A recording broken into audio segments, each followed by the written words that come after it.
Hello বন্ধুরা, welcome to my সাধের বাগান। আশা করি তোমরা সবাই খুব ভালো আছো, আমিও ভালো আছি। এই বীজগুলো দেখে এতক্ষণে তোমরা বুঝেই গেছো এটা অপরাজিতা ফুলের বীজ। একে আমরা নীলকণ্ঠ বলেও ডাকি। এই বীজগুলো আমি আমার আগের সিজনের গাছের থেকে কালেক্ট করে রেখেছি। আজ আমি আবার নতুন করে এই বীজগুলো পুঁতবো, আর সেটাই তোমাদের সাথে স্টেপ বাই স্টেপ শেয়ার করব।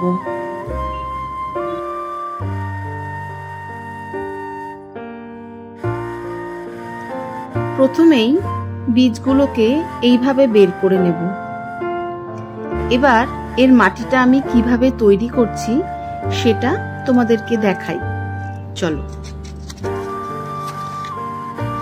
প্রথমেই বলি, আমি কিন্তু পারফেক্ট মাপ অনুযায়ী কখনোই মাটি তৈরি করি না।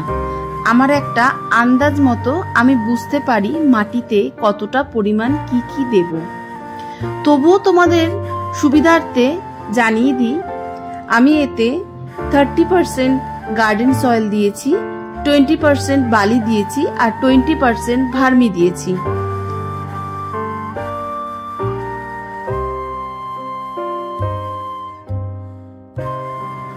মাটিটাকে এইভাবেই তৈরি করতে হবে যাতে মাটিটাকে দলা করার পরেও যেন ঝুরঝুর করে ভেঙে যায়।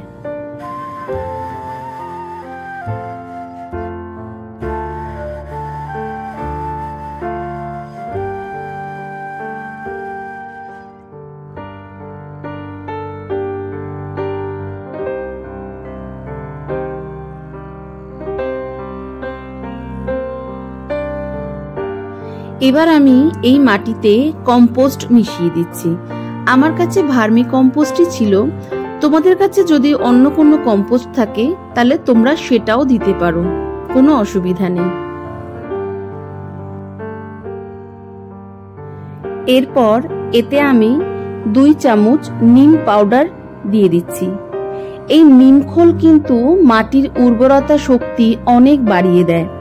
এই নিমখোলে নাইট্রোজেন, পটাশিয়াম, ফসফরাস, কার্বন এবং ক্যালসিয়াম সহ বিভিন্ন উপাদান থাকে। তারপর আমি ফাঙ্গাসাইড পাউডার দিয়ে দিলাম।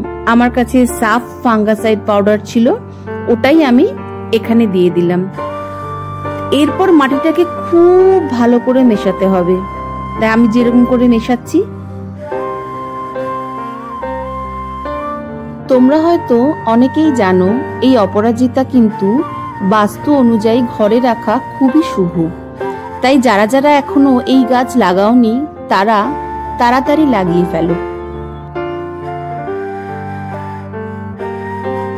আমি এখানে 8 ইঞ্চির টব ব্যবহার করছি, আর ড্রেনেজ হোল আটকাবার জন্য পাতলা সুতির কাপড় দিয়ে দিয়েছি।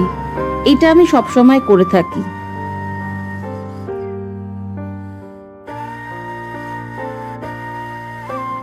কম বেশি তোমরা অনেকেই জেনে থাকবে অপরাজিতা গাছকে তেমন ভাবে যত্ন করতে হয় না, মানে এটা খুব হার্ডিয়েস্ট প্লান্ট।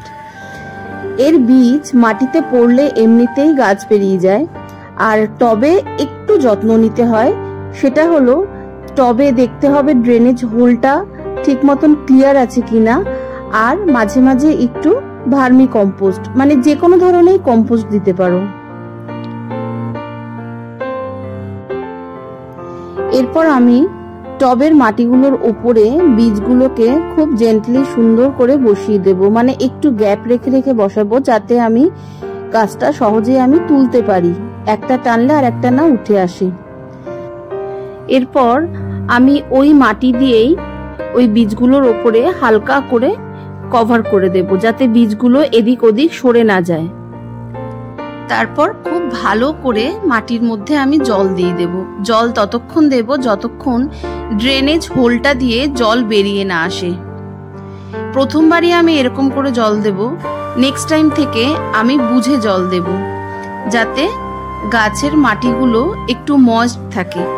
অপরাজিতার মাটিকে কখনোই শুকোতে দেওয়া যাবে না।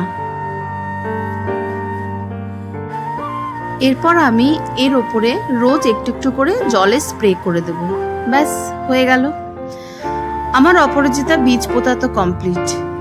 তোমাদের কার কার বাড়িতে অপরাজিতা গাছ রয়েছে এবং তোমরা কি ভাবে তার যত্ন নাও আমাকে অবশ্যই কমেন্ট বক্সে জানিও। দেখা যাক আমার এই অপরাজিতা বীজ থেকে কতদিনে গাছ বেরোয়। আজ তাহলে এই পর্যন্তই, আবার কথা হবে অন্য কোনো ভিডিওতে অন্য কোনো নতুন গাছের সঙ্গে। ততদিনে তোমরা সবাই ভালো থেকো, সুস্থ থেকো। টাটা।